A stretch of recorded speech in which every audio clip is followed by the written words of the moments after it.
Good morning, friends, and welcome back to my craft room. This morning I am working on a few more little journals. I'm going to be making 3 vintage storybook journals. I have 3 little vintage storybooks that I've been preparing, and I figured I would again turn the camera on and kind of share with you my techniques and how I get started making journals. Before we get started, make sure you hit that subscribe button down below. Subscribe. Turn on the little notifications bell so you're notified when my videos post, and also make sure to give this video a big thumbs up. All right, so basically what I do when I get started making journals. Now, mind you, I'm making 3 at a time this go around. So I have multiple things here that I've collected. I start with my inspiration piece, which is usually whatever I want to make a journal out of. So if that's a book, or if I want to make my own book, or if I want to do a specific theme, anything like that, I'll start with that first. So I actually got 3 little vintage books, which I'm going to show you. These are, I have them grouped together here, all of my supplies grouped together. As you can see, I kind of combine everything together and then hold them together with like a little clip. But I have 3 little vintage storybooks. I have this one right here called Hello Joe, and then I have this little Red Riding Hood, and then I also have another one right here. This is Sleeping Beauty. It's upside down, but Sleeping Beauty. So I picked these out. They're all about the same size, and I wanted to do 3 journals within that size range. So that's kind of where I start. Then what I do is I go through all of my papers and I figure out color schemes for each one. Usually I'll pick through my papers that I have on hand first, because I have a lot of paper that I've collected. So I'll go through all of my different papers that I have first, and I'll pick out cardstock and, I'll pick out different cardstock and different like vintage papers and lined papers and coloring pages, music sheets. I also have book pages that I'll go through and rip out certain book pages that I think will go with like the theming of the journal that I'm doing. I have old children's school books. I have lots of different stuff. So I'll just kind of go through everything. I'll pick out everything that I want to include, and then I'll kind of make a pile. And then also what I do is I will print out pages. Oh, sorry, I keep banging this here. I'm not used to having my camera here. Then I'll also print out some pages online. Now I will either design my own pages, or I will download a digital off of Etsy, like a specific kit that I like in the style that I'm going for. And I like that because they're already pre-done. I do make my own papers, I do design my own stuff as well, but sometimes it's easier if you're looking for a specific style and you just want to like work on the journal rather than designing all the papers and stuff. It's easier just to buy a digital that you can use. So I have quite a few digitals that I kind of go to. So then I'll print out my digitals or print out my papers. This one's specifically, I did a double-sided paper. I did quite a few different digital printouts. I'll pick out ephemera.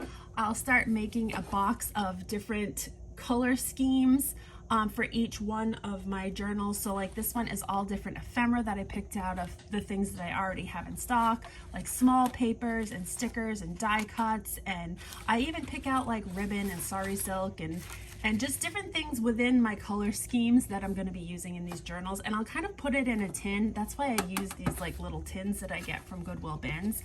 I use these for organizing as I'm doing projects. So as you can see, this is another tin I painted. It was a little tea tin, and this is all of my small scrap papers. So what I did was I actually have a folder of scrap papers that every time I do a project, all my little tiny scraps will go in there. So then I'll go through my folder and pick out the colors and the papers that I probably will be using in my next upcoming journal or a project, whatever I'm doing, and I'll put them all in a tin. So these are just kind of like random scraps that I have in here that I've used previously. So I'll keep that in a little tin and I'll just set that aside, and I can kind of go to that as I need to. So this is kind of my process. Now, in addition to like my papers and stuff that I'm going to use, as you can see, I've already cut down a lot of my papers. I'll go in and make a template.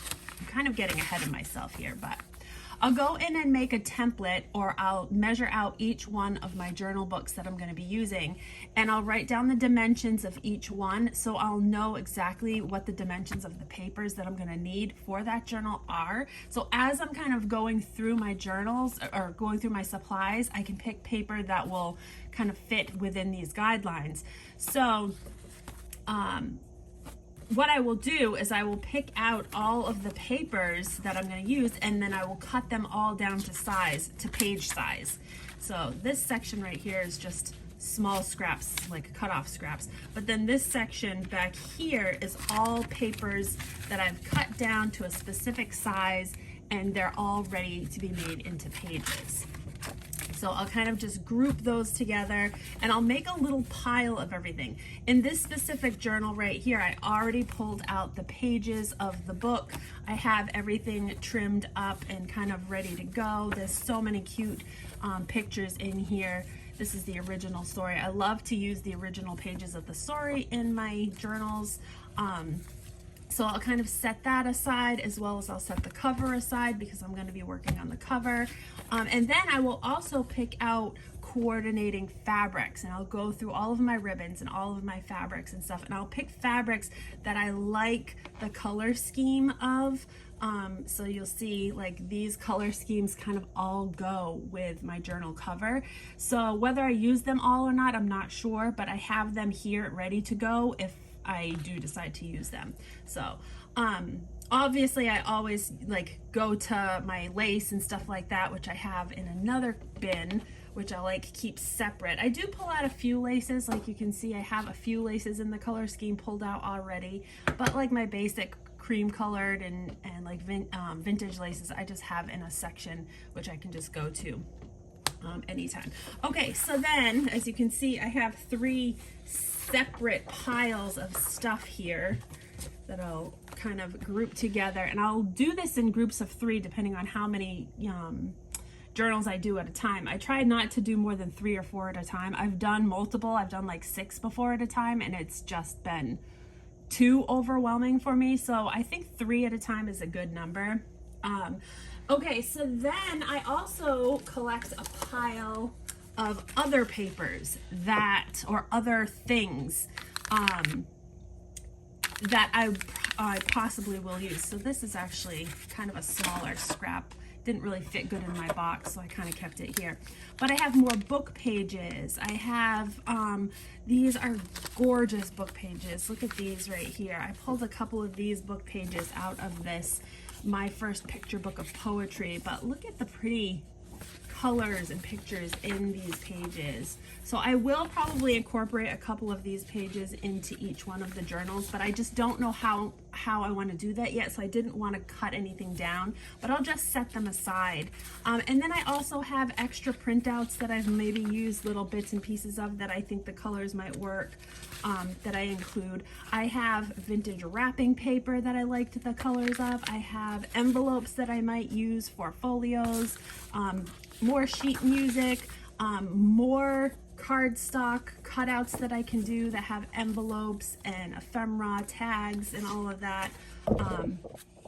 Sorry, this specific scrapbooking page had all kinds of cool like envelopes and tags that I really liked. So I just kind of pulled out the ones that I wanted, and I will keep these set aside separately. So as I'm working or as I'm going along, I can always grab this stuff as needed. So I'll kind of just put those off to the side and make like a little pile separate for my stuff that I want to use.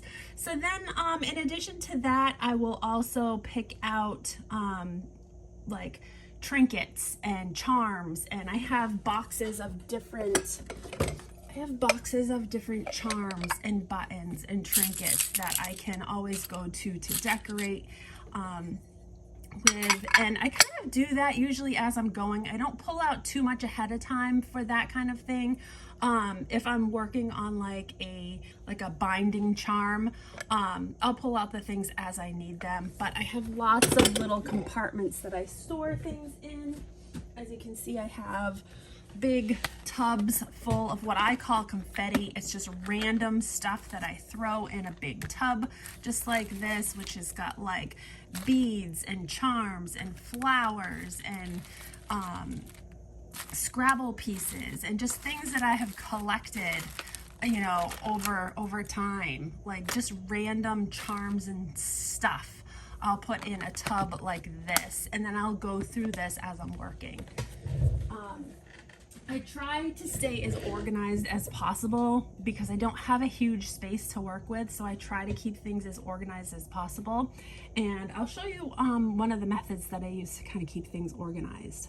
So I like using these file folder storage boxes for storing each individual journal or project that I'm working on with all of the supplies. So I have a bunch of these lined up in a bookshelf, and each one has a different project in it. So this is kind of how I store all of my stuff. This is actually a journal that I had started working on earlier this year or last year.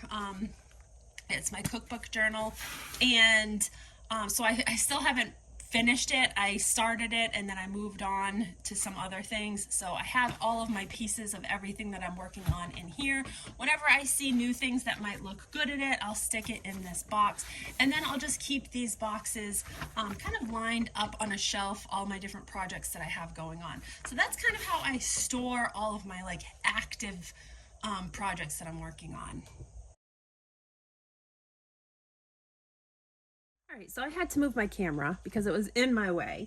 I am going to be working on starting to make the cover for my journals. So basically, I start this kind of the same every time.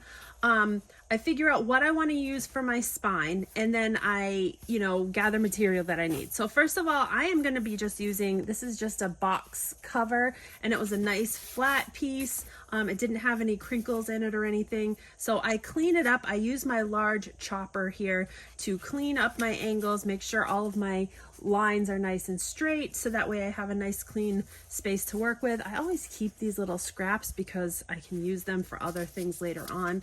I have a whole little scrap cardboard area. But then I decide on how wide I want the spine of my journal book to be. So I know what my dimensions are, so I know how I need it 6 inches tall for this specific one. But then I got to figure out how wide I'm going to want this journal to be, or how deep I want this journal to be. So I'm thinking I'm only going to do 2 to 3 signatures. I always say I'm going to do 3, but then I end up doing 2, especially with like children's book signatures. So I think I'm going to stick to about, let's see, what do I have? Let me grab my other, here it is. I like this ruler better. I think I'm gonna stick to a 2-inch spine for these books. They're smaller books, so I don't want a huge wide spine. So I think 2 inches is gonna be good. So I'm just gonna mark these out with my ruler. A little mark at the bottom. I do a mark at the bottom and a mark at the top so that I can make sure it's lined up correctly. It should be good right there. I'll chop my spine. So now I have a nice straight spine. Now I know I'm gonna have to cut it down this way, but I'm gonna cut the lengthwise, or the tallness of each spine first. All right. We are good. I will save this piece because this is a nice flat piece that I can use in the future. Okay, so for doing the height on these, I'm not gonna go by my measurements. I'm gonna actually go by my book itself. And the reason I'm doing that is because I want to make sure that it's exactly the same as my my book covers. So I'm just lining my book right up to my cutter. And I'm going to make a little mark at the bottom just so that I know where I need to cut that. So now I know I have a spine that's exactly the same size as my book cover. All right, so now what I'm doing is, now that I have my spines all cut, I'm gonna work on cutting my actual book covers down to the correct size so that it will work well with the spine, and making sure that my edges are nice and straight and smooth. Now some of these books, because they're old, like this one is actually going to be a bummer because part of the S is going to get cut off unless I can save it, which I don't think I can. All right, so I'm going to cut the back first. I like this big chopper because it helps me cut nice straight pages. But I want my back and my front to be the same size. So yeah, I'm gonna lose a little bit of the S and the L on the Sleeping Beauty to get them the same size. So I've got to take almost 1/4 inch off. So I'm gonna actually take that off of this side so that I don't lose any more of that Sleeping Beauty. So I'm just going to put my front and back together, and I'm just gonna draw where that needs to be cut. And it's just a hair that needs to come off. There. Now my front and back should be about the same. All right, so that one's done, and there's my spine, and I'm just gonna clip those together and set those aside. Let me show you again with another one just so you can see it without that one. I had a little bit of problems with that S, but this is what I normally would do. So the Little Red Riding Hood, this one should be fairly easy. I might lose a little bit of the L, but not too much. So let's put this in here. Let's line it right up about where it needs to be, and we'll go ahead and cut that so I have it nice and straight. And then we'll line the front cover up with the back cover, and we'll make a little mark so we know where to cut right there. And I'll just go ahead and cut right along the line that I made there.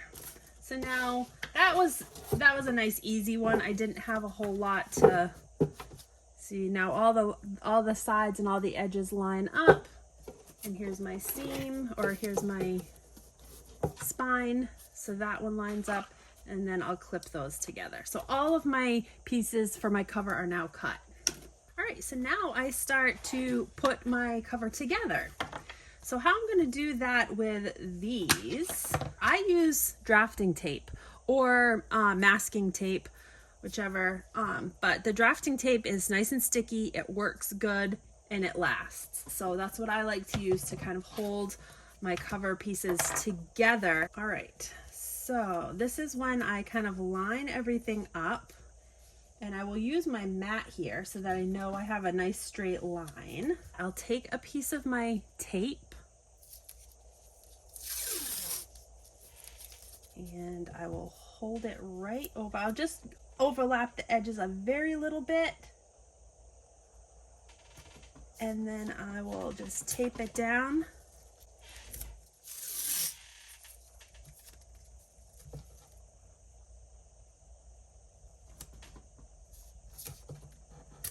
Like that.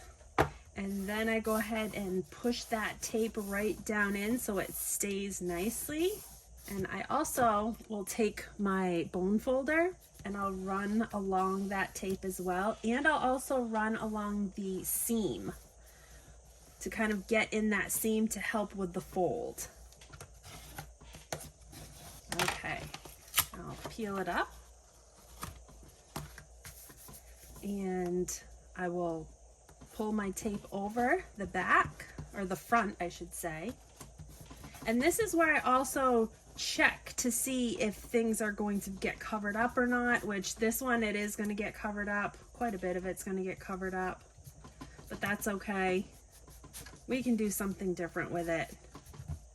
So I'm just putting that tape over, and then we're gonna go in with another strip of the tape, and we're gonna line that right up on top of the tape that we have now. Just keep your seam lines nice and clean.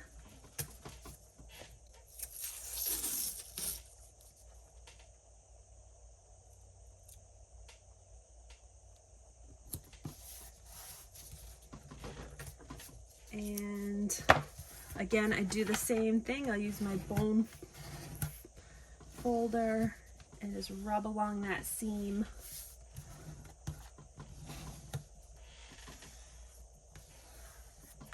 There. We'll pull that up and we'll wrap that tape around the inside. And so now we have our spine attached. Just like that. Now we can, so now we've got our spine attached for our journal. All right, so I have all 3 of my spines attached to each one of my book covers. And I also wanted to mention that I like using cardboard or box that has a white side to it, because it makes it much easier if you're wrapping the spine with fabric, especially if it's a light fabric, so that way you don't see through. I've done them before where you actually, the dark side is on the outside and you can see through the fabric, and it just changes the color of the fabric a little bit. So in that case, if you don't have a white cardboard, just paint your spine white. Paint it white, or paint it like you could even take a whole box cover and primer the whole thing before you cut it, just so that way you have a white side. It makes it much easier to cover these spines without seeing through. So, or if it has words on it or anything like that, you just want to make sure that it's covered up, so that way you don't see through, because it doesn't look nice when you can see the words or see things through it. So anyhow, these are all done and ready to go. And now I'm gonna see if I can figure out what I want to use for fabrics on these. Okay, so I've decided on the fabric that I want to use on my spine. We're going to start working on the Hello Joe book first. I liked this paisley fabric. It's a vintage fabric off of a vintage heating pad, actually. But I like it. It's nice and soft. It's a nice sturdy fabric. So, and I thought the colors went really well with the journal itself. So we're going to use this. But first, I cut a strip off. It's larger than what I'm going to need, because I don't want to use a huge big strip, but I want to make sure that it's nice and straight before I start gluing anything down. And I can tell just by laying it out here that my fabric is not straight at all. So I want to go in and just clean my fabric up and cut it so that I have nice straight lines, so that it goes on my journal nicely. So I'm just going to line up my ruler. I'm lining up my fabric that I know is a flat edge to the bottom of my work pad here, and then I am just putting my ruler on top, and then I'm going to just take a pen or a marker. I have a black marker pen here, and I'm just going to mark that fabric just so that I know I have a nice straight line. Okay, so my width of my fabric, I want it to cover the tape right here. So I want it to overlap onto the front cover and to the back cover. So I want it to overlap about what I did with my other ruler. Let's see, it's about 1 centimeter. I'm looking, it's not quite a 1/2 inch. So it's about 1 centimeter. I want it to overlap about 1 centimeter on each side. So that means my spine is about 5 centimeters. So that means I want to do about a 7 centimeter wide. And I know I don't normally work in centimeters, but I don't have my other ruler here, and this one has bad edges on it, so sometimes I work in centimeters. Okay, so I want 7 centimeters. So I'm just going to line up the line that I drew, and I'm gonna just mark 7 centimeters down here and mark 7 centimeters up here. And we'll draw another line to connect those. That way I have a nice guide for cutting my fabric so that it's nice and straight. So I'm just using pinking shears. They're my sharpest scissors, and I'm just going to cut right along that line that I just drew. Now, this isn't going to be an I'm going to cover this up with something, so don't worry if it's not perfect as far as your cuts go, or don't worry if you have, you know, little scraggly pieces or anything, because this is going to get covered. Once it's on the journal, it's going to get covered with like lace or something. I just want to make sure that my fabric itself is fairly straight. There we go. That looks much better. Now I have a nice, straight, symmetrical piece of fabric to work with. Okay, so I'm going to lay my book out, or my cover out. I have my Mod Podge. So now I'm just going to lay it on top just to make sure that everything looks good. It does. It looks great on there. So now we're going to just Mod Podge this on to the front of my journal. Haven't opened this Mod Podge in a while, and it is dry at the top. I use a flat bristled brush. I like using this with Mod Podge because it goes on nice and smooth. I don't get lumps and bumps and creases. So I'm just going to go over all of my spine with the Mod Podge and a nice even coat. And I'm using the matte Mod Podge. It doesn't really matter because you're not going to see this anyhow. This is just going under your fabric. But just for reference, that's what I am using. And I'm making sure to get right in those seams really good of the tape. You just don't want your fabric bubbling. Okay.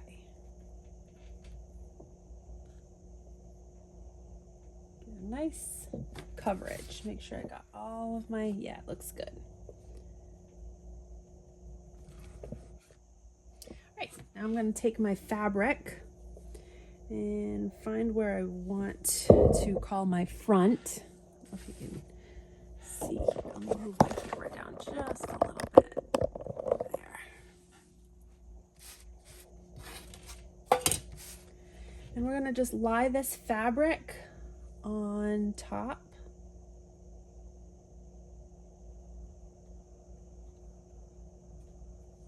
There we go. I think I like that. Actually, well, I think I'm going to go up a little higher. There, like that.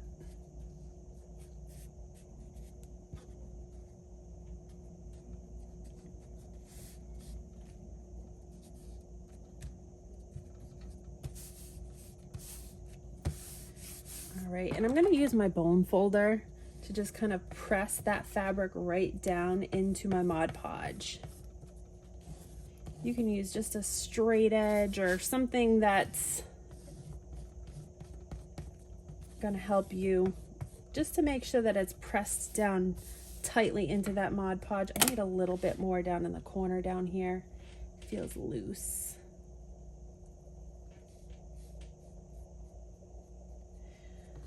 I just want it to stick really nicely. Make sure all of those corners are good. This one needs a little bit too. Okay. All right, then I'm going to flip my book around, and I'm actually going to cut this. I have like a piece that has a seam on it at the bottom, so I'm just cutting that off, but I'm leaving about an inch top and bottom. I'm not going to cover the whole thing. I'm only going to leave about an inch. So I'm cutting that off, and we'll put more Mod Podge at the top, and I make sure that I get in that top portion really well, and then we'll pull this over, And then I also kind of go over the edges here too. And do the same for the bottom.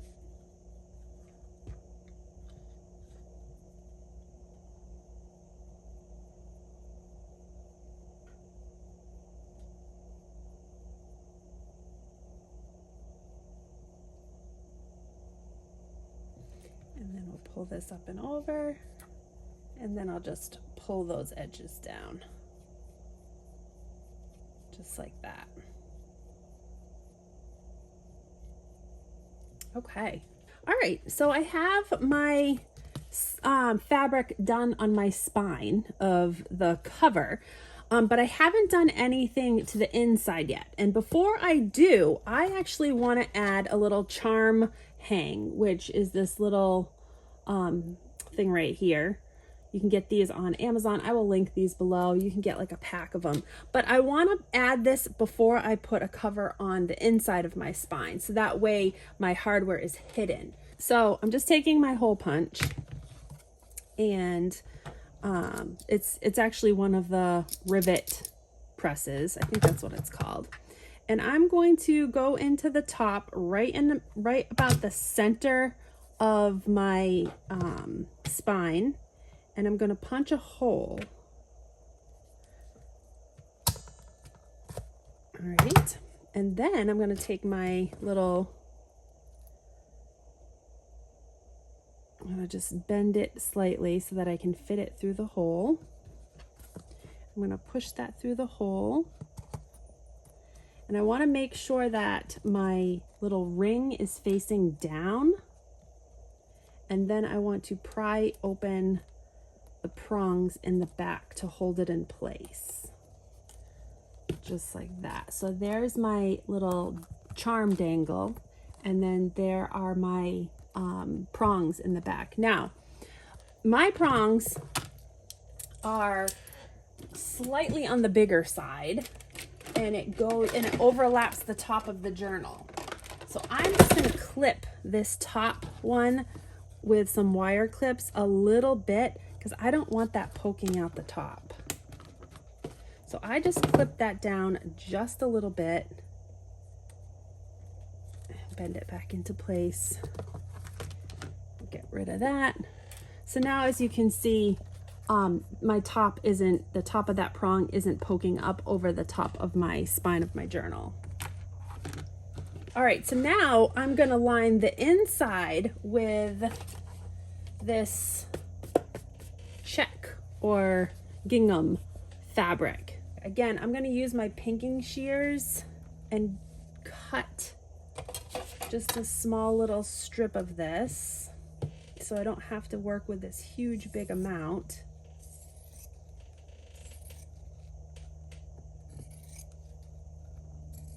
Now this is nice because you can cut right along the line, so you know you're cutting straight. I don't want this to be very long at all, because I'm not going to go over the top, but I am going to make a little bit of a seam like that, and I'm going to glue that down. So that's actually what I'm going to do first. I'm going to make my seam at the top.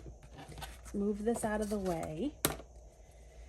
So I want to make a little seam, and this is going to be a no-sew seam, so I'm actually using my Fabrifix glue for this. And what I'm going to do is super easy. I'm just going to put a little glue right at the top of my fabric, and I'm going to fold this over and just make a little seam. Nothing big, just small seam, just so that I have a nice finished edge.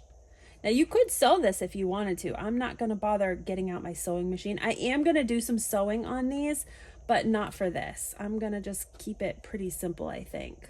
All right, so next what I'm going to do is I'm going to line up my little strip of fabric and lay it about where I want it to lay when I glue it down on my book, but I want to leave just a tad bit over the edge so I can make another seam at the bottom. So I'm going to cut it right about here.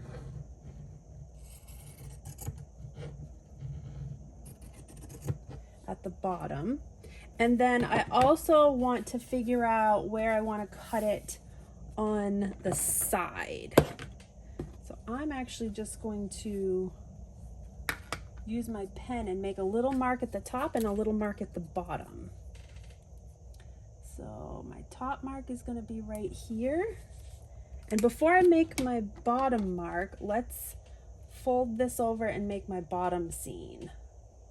And then let's use my book as a guide again and make a little mark where I want it over here. Okay, so now I know I have my marks top and bottom where I want to cut off that edge.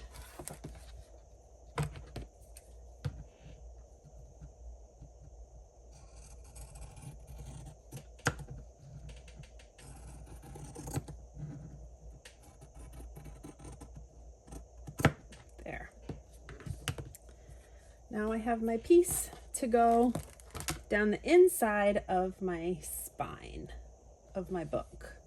And so now we're just going to go ahead and glue that down.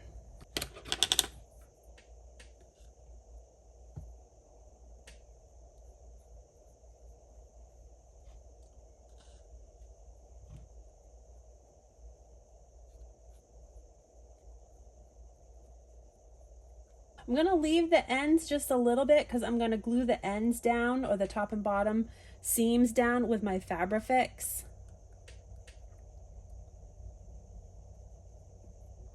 But I just want to make sure it's covered nicely with the Mod Podge. All right, that looks good. Let's take our piece of fabric, line it up.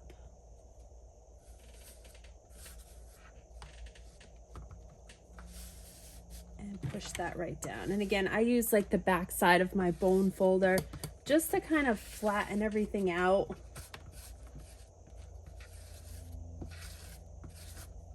And I also go down those seams just so that I get right in the seams.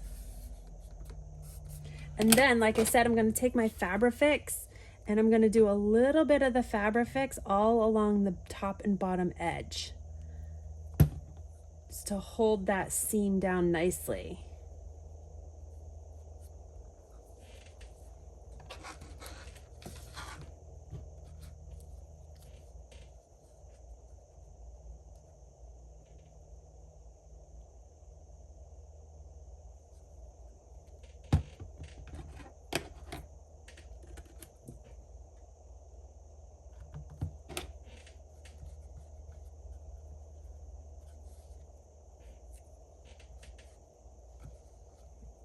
And that finishes it off. So now you have a nice seam at the top and a nice seam at the bottom. Okay, so now I'm going to cover my edges of my fabric with some lace. I actually have this really pretty green. It's almost like an olivey green. I don't know if it's a seam binding. It's a really pretty lace. I actually got it from Goodwill bins. I found a bunch of lace there this past week, and so I definitely grabbed it and wanted to reuse it. I took all of the lace that I found and put it on these little cards, so it's easier to, it was actually on a dream catcher, and it was just like all a mess. So I organized it all and put it on cards, so now I can utilize it better. But I'm going to use some of this green lace. I love the color of this lace on this book, and especially where this like it pulls in the colors from the gingham. So I'm going to use that one. It's a nice contrast. And so I am going to just use my Fabrifix for this and just put a bead of the Fabrifix all the way down my edge of my fabric. And then I'll take my lace, make sure I have it right side up. And I'm going to go over my fabric just enough. I'm going to leave a little bit at the bottom, but I'm going to go over that fabric and then just push that lace down. The Fabrifix sticks very quickly. So we're just going to stick that right down. I just want it to cover the seam of my fabric. All right, and then I'm going to wrap it around the inside of the book too when I know it's all stuck here. Flip it around. And we'll do the same thing on the inside. I'm going to take my little piece of tape off here. We'll wrap this lace up and over. And let's see, how much are we going to need? Because I'm going to cut this off. Just cut what I need.